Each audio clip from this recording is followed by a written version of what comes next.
siempre rociados con la palabra del Señor y con historias tan impactantes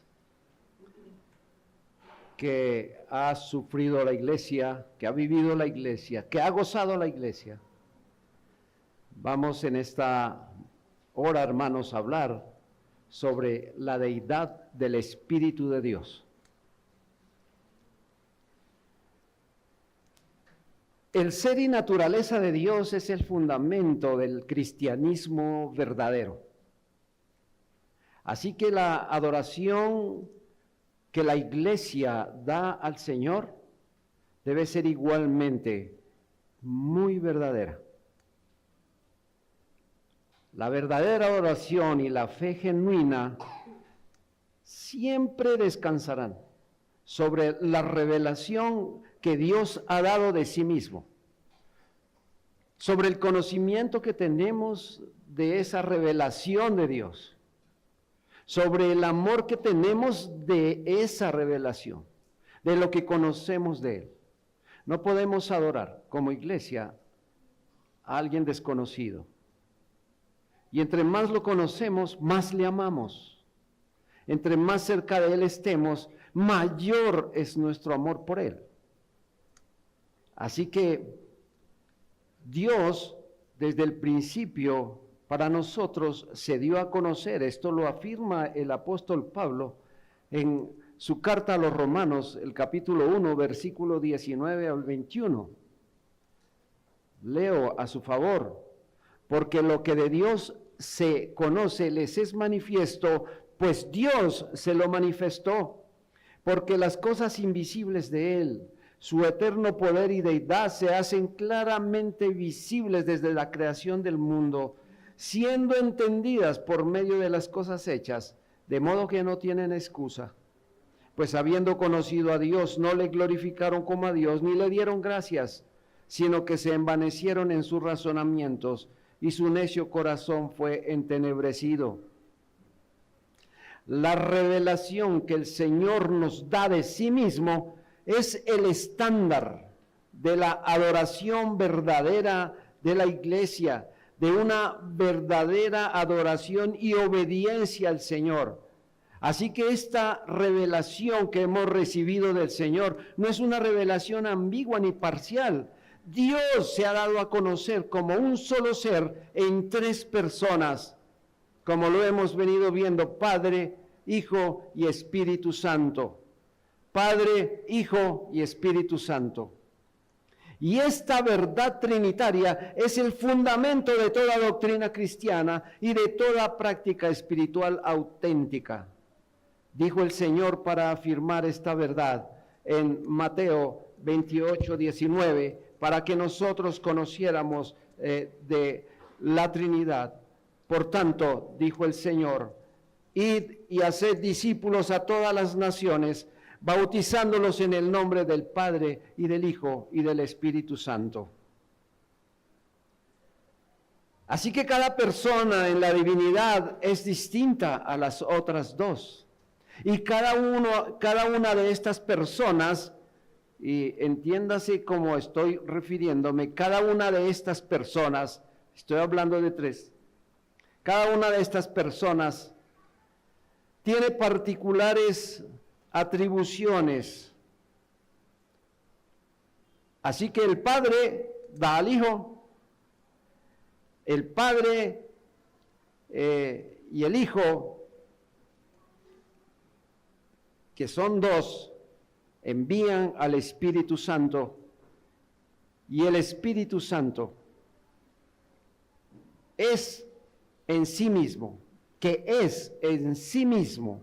una distinta, amorosa, poderosa, inteligente, divina persona.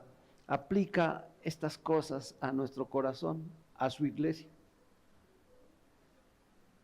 Ningún otro puede hacer lo que el Espíritu hace. Él es uno con el Padre y el Hijo. Las palabras de nuestro Señor en la institución del bautismo cristiano nos enseñan entonces que es nuestro deber religioso de tener al Padre, al Hijo y al Espíritu Santo en toda nuestra adoración al Señor y en toda nuestra fe y obediencia. El Señor Jesucristo, tal como el Padre, se han revelado plenamente a sí mismos. Ese fue el amor y la compasión divina del Hijo, pero el Espíritu Santo no lo ha hecho. Y usted puede decir, ¿cómo así es? Aguánteme un momento. Sin embargo, mientras que el Padre y el Hijo han sido ampliamente reconocidos y enseñados en la historia de la Iglesia, el Espíritu Santo ha permanecido en muchos aspectos velado. Su ministerio es profundamente íntimo, operando en lo secreto, iluminando corazones, inspirando la palabra y guiando la iglesia a Cristo. Esta discreción divina ha llevado a una lamentable omisión. El Espíritu Santo ha sido menos predicado, menos estudiado y muchas veces malentendido por eso. Ustedes ven hoy lo que se hace a nombre del Espíritu Santo. Cosas que no causan alegría al alma, sino horror de lo que vemos, valiéndose del Espíritu de Dios. Por eso esta enseñanza busca corregir esa omisión. No se trata simplemente de añadir más información doctrinal para tenerla acá, sino de recuperar la adoración trinitaria completamente, de reconocer al Espíritu como persona divina, como esa persona amorosa, poderosa, inteligente, y de rendirle el honor, de rendirle esa honra que le corresponde como a Dios, porque sin el Espíritu no hay revelación, no hay regeneración, no hay comunión con el Padre ni con el Hijo. Este misterio glorioso no es una contemplación teológica, sino el corazón mismo de nuestra fe y comunión con Dios. Por tanto, para comprender la deidad del Espíritu Santo, debemos comenzar por afirmar con claridad la doctrina del Espíritu Santo y reconocer cómo se manifiesta en la historia de la redención. Así que de cara a esta doctrina, comencemos afirmando que el Espíritu Santo es una persona. Suele ocurrir en nuestro ámbito cristiano que creamos que el Espíritu Santo no es una persona. Y esto ocurre porque cuando nos referimos, por ejemplo, al Hijo de Dios, nuestro Señor Jesucristo, inmediatamente pensamos que tiene una personalidad. Pero es muy diferente cuando usamos los términos Espíritu Santo o Espíritu de Dios u otras similares. Y una razón fundamental que acompaña esto es que el Hijo de Dios se encarnó y decimos, esta es una persona. Estuvo con nosotros como hombre, pero el Espíritu Santo nunca ha aparecido de una forma personal tan evidente, carnal, como el Señor Jesucristo sí lo hizo. Es muy fácil pensar de Él, como lo acabamos de observar, como si se tratara de una fuerza o una influencia que procede de Dios. De hecho, el término espíritu en hebreo es roach, o en griego es pneuma. En los dos idiomas, las palabras sirven para el término viento. Así que hay pasajes en las Escrituras que parecen apoyar esta impresión. Tomemos, por ejemplo, una de ellas y está en Ezequiel 37 y esa descripción está en los primeros 14 versículos cuando el Señor habló acerca del valle de los huesos secos.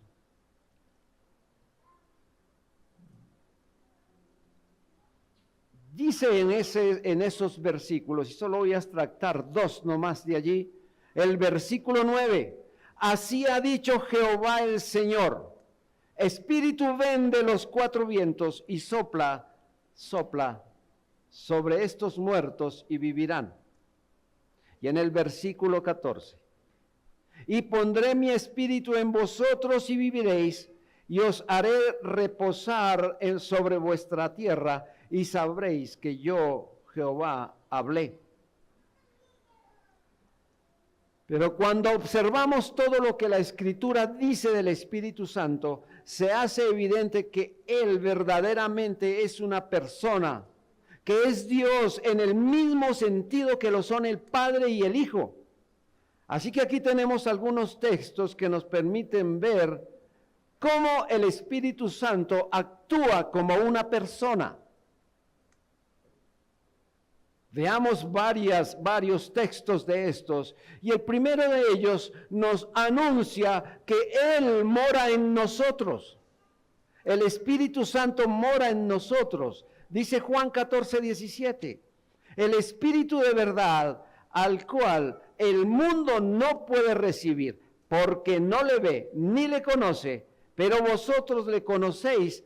¿Por qué le conocéis? Dice el texto, porque mora con vosotros y estará con vosotros.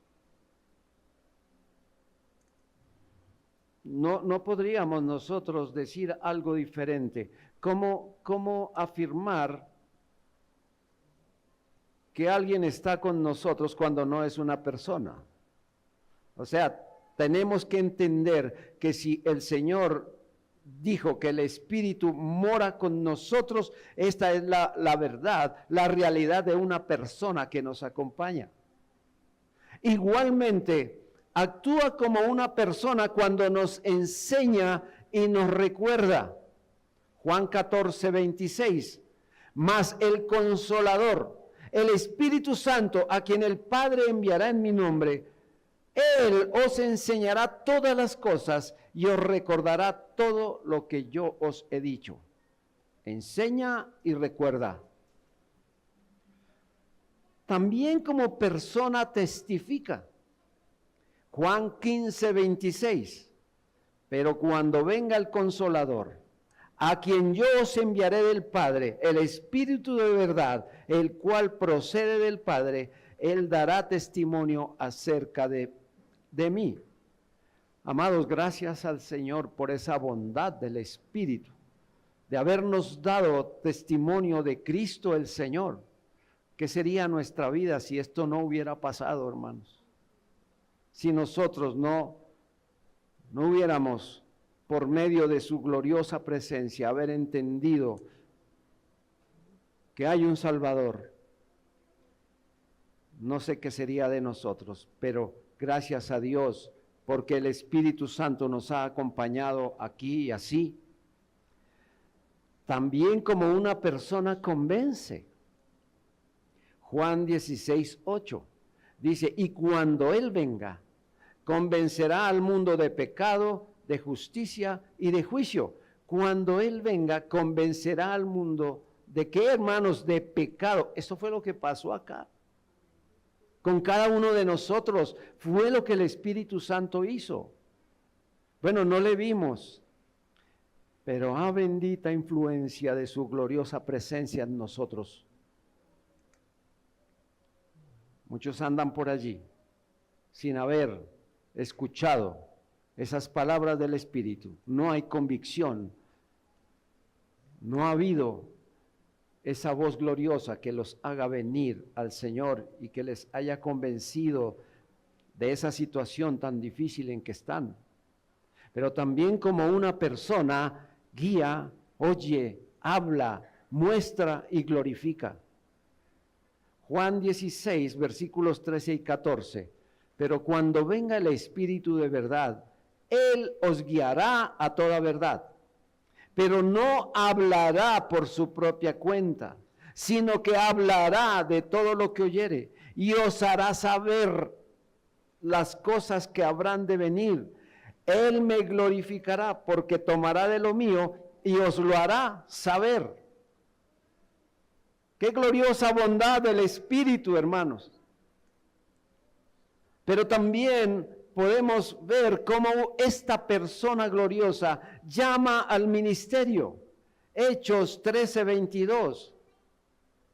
He hallado a David, el hijo de Isaí, varón conforme a mi corazón, quien hará todo lo que yo quiero. Además, el Espíritu Santo prohíbe. Bueno, esta es una muestra de su prohibición, pero nosotros en nuestra vida práctica hemos notado cómo el Espíritu Santo también nos detiene para hacer cosas que no son convenientes. Uno siente en el alma cuando Él está diciendo no, pero por nuestra pecaminosidad actuamos y las consecuencias son difíciles.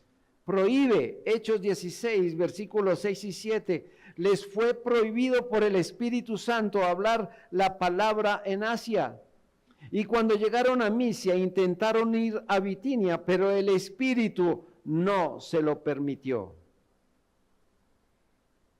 Además de esto, hermanos, el Espíritu como persona revela, escudriña, conoce. Primera a los Corintios 2, versículos 10 y 11. Pero Dios nos la reveló a nosotros por el Espíritu, porque el Espíritu todo lo escudriña, aún lo profundo de Dios. Un viento, un mero poder, una influencia no puede hacer estas cosas. El Espíritu de Dios hace estas cosas y muchas más como persona. En segundo lugar, vemos al Espíritu Santo como una persona divina. Cuando el Señor Jesús volvía al seno del Padre, Cristo como persona no podía enviar a ocupar su lugar a alguien menos que Él. De tal manera que la pregunta sería, ¿quién podría ser para los discípulos lo que el Señor Jesús fue para ellos si no fuera Dios? Y así lo hizo el Señor, mandó al Dios Espíritu. Pablo dice que fuimos llamados en un cuerpo y un espíritu. Cuando la Escritura se refiere al Espíritu de Dios, se refiere a su naturaleza o esencia, la cual es pura, espiritual, irrelevante sustancia del Padre y del Hijo. Eso es cuando la Escritura lo llama así. Juan 4:24 dice, Dios es Espíritu. Es el aliento del Señor, nos dice la Escritura. Salmo 33, versículo 6, por la palabra de Jehová fueron hechos los cielos y todo el ejército de ellos por el aliento de su boca. Él es llamado el Espíritu Santo. Salmo 51, 11. David en su arrepentimiento dice, no me eches de delante de ti y no quites de mí tu Santo Espíritu. Isaías 63, 10. Mas ellos fueron rebeldes e hicieron enojar su Santo Espíritu. Romanos 1:4, que fue declarado Hijo de Dios con poder según el Espíritu de santidad. Él es el Espíritu de Dios, dice Éxodo 31:3. Lo he llenado del Espíritu de Dios en sabiduría e inteligencia. Afirma Nehemías 9:20. Y enviaste tu buen Espíritu para enseñarles, y no retiraste tu maná de su boca, y agua les diste para su sed. Segunda carta de Pedro 1:21, porque nunca la profecía fue traída por voluntad humana, sino que los santos hombres de Dios hablaron siendo inspirados por el Espíritu Santo. Es Él, el Espíritu Santo, es el Espíritu del Hijo. Gálatas 4:6. Y por cuanto sois hijos, Dios envió a vuestros corazones el Espíritu de su Hijo, el cual clama, Abba, Padre. Él es el Espíritu de Cristo, primera de Pedro 1:11, escudriñando qué persona y qué tiempo indicaba el Espíritu de Cristo que estaba en ellos, el cual anunciaba de antemano los sufrimientos de Cristo y las glorias que vendrían tras ellos. Romanos 8:9, si alguno no tiene el Espíritu de Cristo, no es de él. Como también, hermanos, el Espíritu Santo procede del Hijo y fue prometido por el Hijo. Hechos 2:33. Así que, exaltado por la diestra de Dios y habiendo recibido del Padre la promesa del Padre, ha derramado esto que vosotros veis y oís. En tercer lugar, el Espíritu Santo es una persona distinta en la Trinidad. Hemos argumentado bíblicamente que el Espíritu Santo es una persona y es una persona divina. Sin embargo, debemos tener cuidado de notar que el Espíritu Santo es una persona distinta. Él es Dios como lo es el Padre. Él es Dios como lo es el Hijo. Pero no es el Padre, ni es el Hijo. Por esto es necesario afirmar en este punto, ahora, con estos dos textos que son suficientes para ellos. El primer texto lo hallamos en Mateo 12, versículos 31 y 32. Por tanto os digo, todo pecado y blasfemia será perdonado a los hombres, mas la blasfemia contra el Espíritu no le será perdonado. A cualquiera que dijere alguna palabra contra el Hijo del Hombre, le será perdonado, pero el que hable contra el Espíritu Santo no le será perdonado, ni en este siglo, ni en el venidero. Dice el Señor Jesucristo que la blasfemia puede ser perdonada. Los que escuchaban al Maestro habrían entendido que estaba hablando acerca de la blasfemia contra Dios al Padre. A continuación, él enseña que la blasfemia contra el Hijo puede ser perdonada. Sin embargo, la blasfemia contra el Santo Espíritu jamás puede ser perdonada. Hallamos esta diferencia. Padre, el Hijo y el Espíritu. Es evidente que la blasfemia contra el Espíritu no es la misma acción que la blasfemia contra el Padre o contra el Hijo. Para que esto se cumpla y sea así, el Espíritu Santo debe ser distinto del Padre y debe ser distinto del Hijo también. El segundo texto está en Juan 15:26. Pero cuando venga el Consolador, a quien yo os enviaré del Padre, el Espíritu de verdad, el cual procede del Padre, él dará testimonio acerca de mí. El Señor Jesús habla del Consolador, con lo que está claro que el Espíritu Santo no es el Señor Jesucristo, porque el Señor Jesucristo es el que promete enviarlo. Está igualmente claro que el Espíritu Santo no es el Padre, ya que Cristo lo envía del Padre.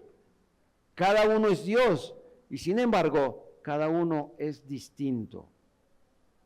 Para afirmar esto, nos apoyamos en el Catecismo Menor de Westminster, en su pregunta 6. La pregunta es, ¿cuántas personas hay en la divinidad? Hay 3 personas en la divinidad, es la respuesta: el Padre, el Hijo y el Espíritu Santo.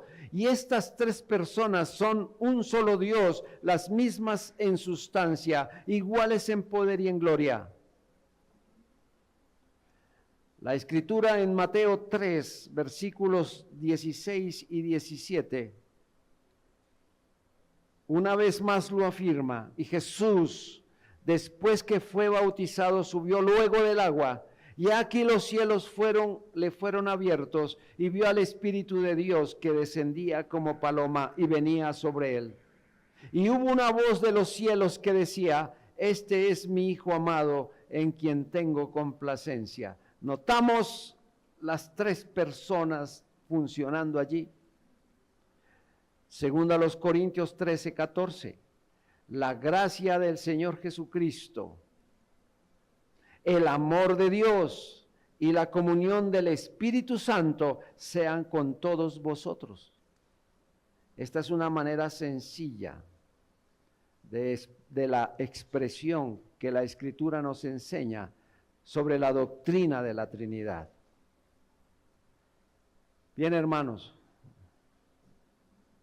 la conferencia se llama Evidencias que el Espíritu Santo es Dios. Como si no fuera poco lo que ya hemos dicho, aunque no ha sido poco, porque lo hemos extractado de la Escritura, y aunque he ido un poquito rápido, porque es que ese reloj no se detiene, hermanos, así que vamos a observar cómo evidentemente la Escritura nos afirma la deidad del Espíritu Santo. En segundo lugar, la afirmación sobre la deidad del Espíritu Santo. Y cómo empezamos a observar esa evidencia de que el Espíritu Santo es Dios. En primer lugar, por los nombres de Dios. Los nombres de Dios se usan para el Espíritu Santo. Realmente no se podrían usar de otra manera. El Señor nos da la bendición de saber que el Espíritu también tiene sus mismos nombres. A Él claramente se le llama Dios. Por ejemplo, en Éxodo 17:7. Y llamó, aunque este texto que voy a leerles usted dirá, ¿y dónde está? Esperemos un momento, dice Éxodo 17:7. Y llamó el nombre de aquel lugar Masá y Meriba, por la rencilla de los hijos de Israel, porque tentaron a Jehová. ¿Dónde está? Bueno, aclaremos. Y en el Salmo 95:8 se está refiriendo al mismo incidente en el que Dios dice, no endurezcáis vuestro corazón como en Meriba. Aquí todavía tenemos cierto problema. Este mismo pasaje también es citado en el Nuevo Testamento, en Hebreos 3, versículos 7 y 8. Por lo cual, como dice el Espíritu Santo, si oyeres hoy su voz, no endurezcáis vuestros corazones como en la provocación en el día de la tentación en el desierto, como dice el Espíritu Santo.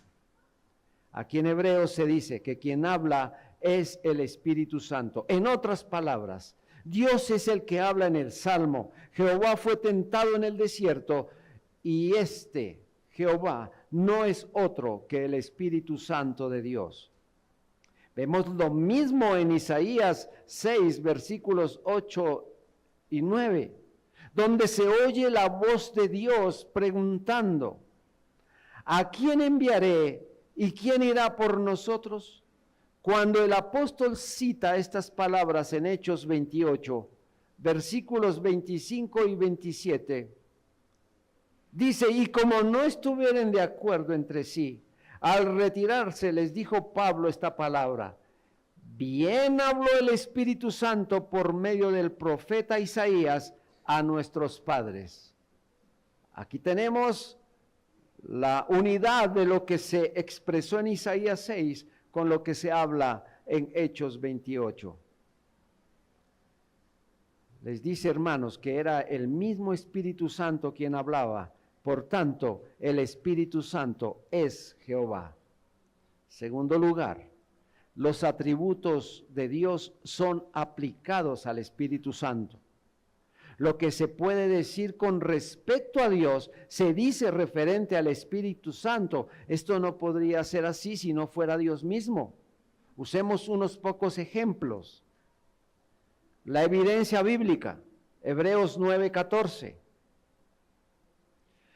¿Cuánto más la sangre de Cristo, el cual, mediante el Espíritu eterno se ofreció a sí mismo sin mancha a Dios, limpiará vuestras conciencias de obras muertas para que sirváis al Dios vivo.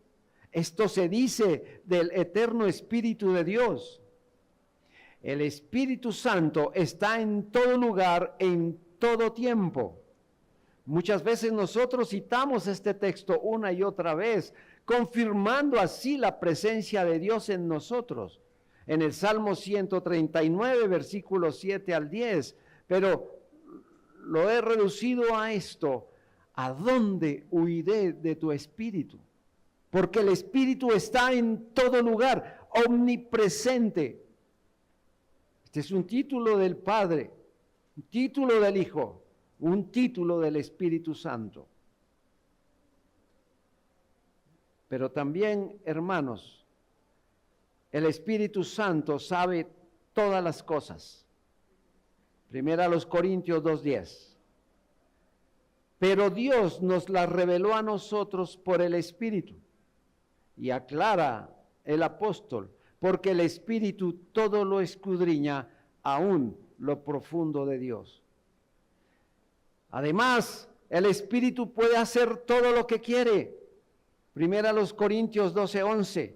Pero todas las cosas las hace uno, y el mismo Espíritu repartiendo a cada uno en particular como Él quiere. Estas son cosas que están referidas a Dios, asuntos propios de nuestro Dios, pero también son ciertas con respecto al Espíritu Santo. En tercer lugar, las obras de Dios son referidas al Espíritu Santo. Esto pudo decir Eliú a Job, y lo encontramos en Job 33:4. Dice: el Espíritu de Dios me hizo, y el soplo del Omnipotente me dio vida. ¿Quién sino Dios puede sustentar el universo que Él creó? ¿Quién sino solo Dios puede obrar milagros? ¿Quién sino solo Dios puede dar al pecador una nueva naturaleza y vivificarla espiritualmente? Y todas estas cosas son atribuidas al Espíritu Santo. Hermanos, por cuestión de tiempo, el Salmo 104, versículo 30, Job 26:13, Mateo 12:28, Primera a los Corintios 12:9 al 11, Juan 3:5 al 6, Tito 3:5, Romanos 8:11. Que si me pongo a leer todo esto, amados, ¿quién sino Dios puede hacer las obras de Dios? 4. La adoración y honra se deben al Espíritu Santo. Amados, cuando pertenecí en el Antiguo Testamento de mi cristianismo, siempre oí que al Espíritu Santo ni se le debe orar ni se le debe adorar, solo al Padre y al Hijo, y eso que era una iglesia trinitaria. Hermanos, con ese error se han levantado muchos, y aún muchos han llegado a la iglesia bautista reformada con ese error. No, hermanos, la adoración y la honra se deben al Espíritu Santo de Dios. Deben ofrecerse particularmente a Dios. Pero en las Escrituras encontramos que se ofrecen al Espíritu Santo, pues como vimos, Él es Dios. Los nuevos convertidos son bautizados en su nombre. Pablo ora a Dios que bendiga a todos aquellos a quienes les está escribiendo, dice en 2 Corintios 13:14, la gracia del Señor Jesucristo, el amor de Dios y la comunión del Espíritu sea con todos vosotros. Así pues, el Espíritu Santo es llamado Dios, tiene los atributos de Dios, hace las obras de Dios, es invocado, es honrado como Dios, y esto en el mismo sentido con el Padre y el Hijo. Así que toda gloria, toda honra, toda adoración se debe dar al Espíritu Santo, y como dice el Señor, en espíritu y en verdad. Así debemos adorarle. Hablemos de algunas implicaciones de este tema. Y la primera implicación que podemos tomar de este tema es una implicación doctrinal. Podemos decir, hermanos, que la unidad trinitaria en la revelación divina nos muestran al Padre, al Hijo y al Espíritu. Negar o minimizar al Espíritu Santo distorsiona la imagen completa de nuestro Dios que se ha revelado en las Sagradas Escrituras. No podemos, hermano, mutar a esta sagrada persona, no lo podemos hacer. Otra implicación doctrinal es sobre la autoridad del Espíritu en la Escritura. Ya sabemos, hermanos, que el Espíritu Santo es Dios. Entonces, la inspiración de las Escrituras lleva el mismo peso que la voz del Padre y del Hijo. Esto refuerza la autoridad, suficiencia y santidad de la palabra. Otra implicación doctrinal es que la cristología y la neumatología son inseparables. El Espíritu Santo no es un apéndice doctrinal. Su obra está entrelazada con la encarnación, la redención y la glorificación de Cristo. Negarlo es mutilar el Evangelio. En segundo lugar, implicaciones espirituales. La adoración trinitaria tiene que ser completa, al Padre, al Hijo y al Espíritu. La adoración cristiana debe incluir a estas tres personas como objeto de alabanza, de gratitud y comunión. Ignorarle es rendir culto incompleto. También la implicación espiritual es la comunión que tenemos con Dios. El Espíritu Santo es quien nos une al Padre y al Hijo. Sin el Espíritu Santo no hay acceso, ni intimidad, ni transformación espiritual. Igualmente, hermanos, la santificación como obra divina. La santidad no es un esfuerzo humano aislado, sino el fruto del Espíritu Santo de Dios. Hermanos, aquí hemos notado problemas, porque muchas veces se busca la santificación como un medio humano, un medio moral. No debo hacer, no tengo por qué comportarme así. No, hermano, esto tiene que ser obra del Espíritu Santo de Dios, porque de lo contrario, recaeremos siempre. El Espíritu del Señor es el que da ese precioso fruto. Reconocer su deidad nos lleva a depender de Él, no de lo que nosotros somos capaces. ¿Y de qué somos capaces? De nada, hermanos, de nada bueno. 3, implicaciones prácticas. Quiera el Señor, hermanos, que la predicación y enseñanza de las Sagradas Escrituras lleven equilibrio en este tema. La Iglesia debe enseñar sobre el Espíritu con la misma reverencia y profundidad que enseña sobre el Padre y el Hijo. Esto corrige los siglos de negligencia o exageración. También, hermanos, debemos tener dentro de esas implicaciones prácticas el discernimiento espiritual. De tal manera que el Espíritu Santo como Dios actúa en nosotros. Entonces resistirle, entristecerle o blasfemar contra Él son actos graves que requieren temor reverente. Y termino con esto, hermanos. La vida ministerial debe ser guiada por Dios.